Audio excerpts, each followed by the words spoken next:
कोई व्यस्त कार्यक्रम रद्द करके आज यहाँ आए हो, तो मुझे लगता है कि आज का दिन जो है हमारे लिए बहुत सफल दिन है। हमें सत्संग का सानिध्य मिला, हमें इतने बड़े हमारे समाज के महापुरुष का सानिध्य मिला। मतलब मैं वाह भी हो गई हूँ सबकी ऊर्जा देख के, एनर्जी देख के। मुझे आपने पहली बार विक्रमाराम जी और जलाराम जी, आप दोनों का धन्यवाद कि आपने मुझे संतों के सानिध्य में बुलाया। आप लोगों ने मुझे यहाँ आने के लिए प्रेरित किया। और मैं मेरी बहनों को, मैं आप लोगों को कहना चाहूंगी कि हमारे समाज में कोई भी समाज उन्नति कर रहा है, उसकी पहचान होती है कि उस समाज में महिला का क्या स्थान है। आज हमें सोचना चाहिए कि हमारे समाज में महिलाओं का क्या स्थान है। पिछली बार मैं बसूरिया में गई थी, तो वहाँ मैंने कहा था कि हमारे जो मंच पे है महिला, सिर्फ एक मंच पे महिला बैठी है, मंच पर कम से कम आधी महिलाएं हो। यहाँ पे ज्यादा से ज्यादा हमारी महिला बहनें हो। हमारे घर के जो पुरुष है वो महिलाओं को प्रेरित करके आगे लाए, मेरी बच्चियों को आगे बढ़ाए, इनको संभल दे, कोई बच्ची को डिप्रेशन में नहीं जाने दे। जिस तरह रेखा जी ने कहा था कि कोई बच्ची एक बार टेलीपैथी दुआ होती तो इनसे आप रेखा जी के नंबर ले लीजिए, मेरे नंबर ले लीजिए। आपके घर में आसपास माँ के लिए उस बच्चे को समझाना बहुत मुश्किल हो जाता है। तो इस तरह से मतलब जो बच्चे प्रतिभाशाली वो तो आगे आएंगे, लेकिन कुछ बच्चे ऐसे होते हैं कि कुछ परिस्थितिवश किसी कारण वो परीक्षाओं में विफल हो जाते हैं, आगे नहीं जा पाते हैं, डिप्रेशन में आते हैं। तो आप हमारे समाज में इस तरह की प्रतिभाएं हैं, महिलाएं हैं जो वर्किंग वुमेन हैं, जो समाज सेवा कर रही है, उनसे आप संपर्क कीजिए, उनके नंबर रखिए। जो भी प्रतिभा हो, हम तो कुछ भी नहीं है। मैंने देखा है हमारे समाज में इतनी प्रतिभावान महिलाएं हैं, लेकिन एक दो बार कोई समाज के जैसे विक्रमाराम जी ने, जलाराम जी ने मुझसे संपर्क किया। इस तरह से बहुत सारी प्रतिभाशाली महिलाएं जिनसे संपर्क करें, वो महिलाएं हमारे समाज की 10 महिलाओं को लाके आगे बढ़ा करेगी। मैं मेरी महिला बहनों के लिए यही कहूंगी कि सूरज चमकता है तो रात दिन में बदल देता है। सूरज चमकता है तो रात दिन में बदल देता है, बिजली चमकती है, आसमान बदल देती है, हवाएं चलती है, मौसम बदल देती है। लेकिन मेरी जब नारी जग जाएगी, मेरे समाज की नारी जग जाएगी, तो वो मेरे समाज का इतिहास बदल देगी।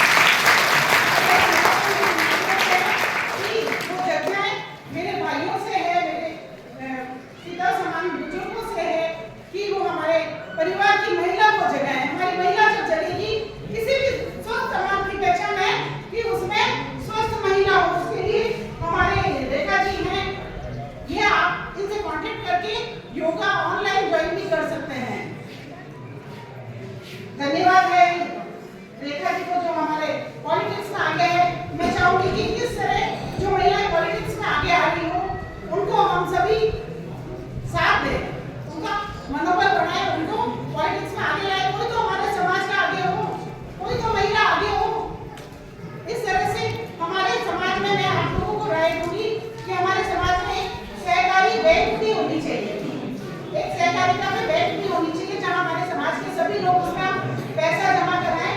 और हमारे समाज के युवा बच्चे जो कहीं नौकरी नहीं कर पा रहे, कुछ नहीं कर पा रहे हैं, तो हम म्यूजियम गैस में उनको इन्वेस्टमेंट कराएं हमारे समाज के बच्चे को।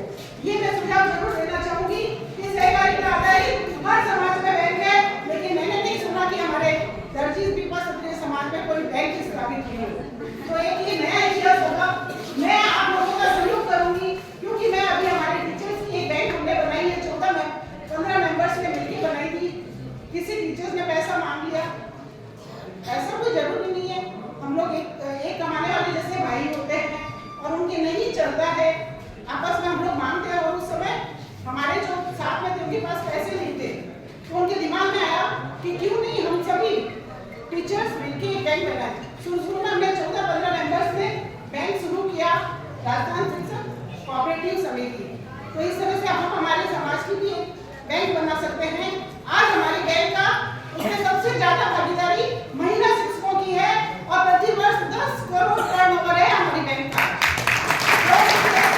मैं मेरे समाज के प्रबुद्धों से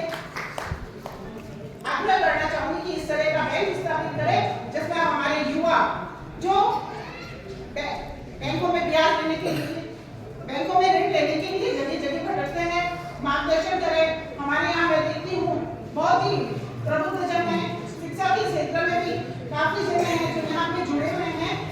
और जो मुझे संगठन से जोड़ा गया उसके पीछे भी मैं आपको कहानी बता देती हूँ। मैं कोई संगठन से नहीं जुड़ी हुई थी। मैं स्कूल के अंदर, हमारे स्कूलों में एसएनसी होती है, स्कूलों में कंस्ट्रक्शन वर्क होता है। उस कंस्ट्रक्शन वर्क में रिश्वत लेने की चैन नीचे से ऊपर तक होती है। मैंने कभी जिंदगी में किसी चीज को गलत होते हुए नहीं देखा। उसके लिए बहुत आवाज उठाई है मैंने, ये श्याम जी खड़े हैं, इन्होंने मेरा संघर्ष देखा होगा। लेकिन मैं कोई संगठन से नहीं जुड़ी थी।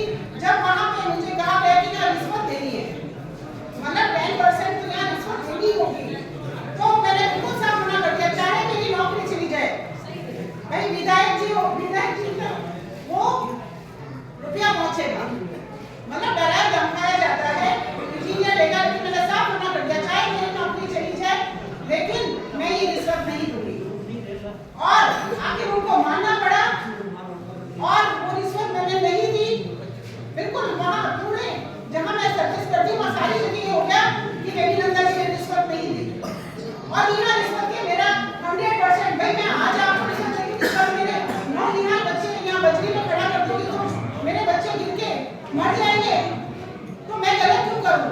मेरे नए बच्चे जोशी के बच्चों को कहूंगी कभी किसी से दब के नौकरी करनी नहीं है। आप साहस से करोगे, हिम्मत से काम करोगे, पूरा जमाना आपके साथ चलेगा। मैंने हिम्मत की, उसके बाद मुझे संगठन से जोड़ा गया। और आज जो पूरे राजस्थान में महिलाओं के लिए सीसीए, चाइल्ड केयर लीव जो इतने सालों में किसी ने मांग नहीं की, उस मांग को मैंने पूरे राजस्थान में संघर्ष करके मैं हर विभाग को मिल गई हूँ। चाइल्ड केयर लीव मैंने मेरे बच्चों के साथ नौकरी की, बहुत संघर्ष देखा मैंने। अभी के बच्चों के लिए तो बहुत संघर्ष हैं, लेकिन मैं बच्चों को ये कहना चाहूंगी और एक मेरी बहनों से कहूंगी, एकता कपूर का सीरियल अपने घर में किसी को नहीं देखने दें। प्लीज भाइयों को भी कहूंगी कि एकता कपूर का सीरियल हमारे समाज को तोड़ता है, हमारे परिवार को तोड़ता है। ये जो पश्चिमी संस्कृति है ये हमारे भारत में नहीं चलेगी। एनिमल शरीर की पिक्चरें आती है ना, फिल्म आती है घर में, जो हमारे युवा पीढ़ी, युवा बच्चे जाके देखते हैं।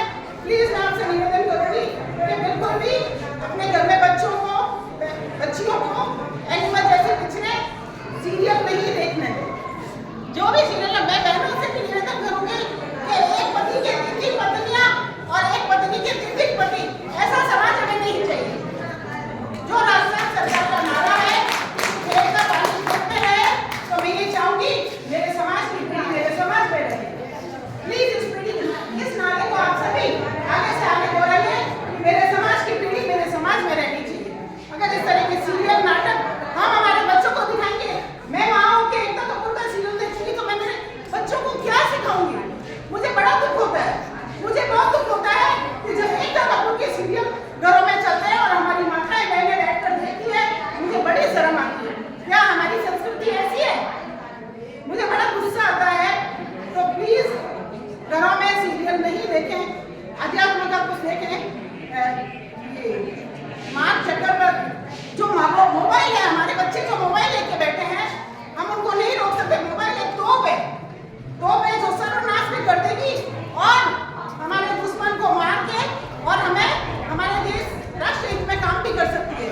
तो ये आपके ऊपर है कि दुश्मन को मारना है या सर्वनाश करना है। तो मेरे बच्चों को ये कहूंगी कि बिल्कुल भी मोबाइल का दुरुपयोग नहीं करें, ये आपके ऊपर डिपेंड है।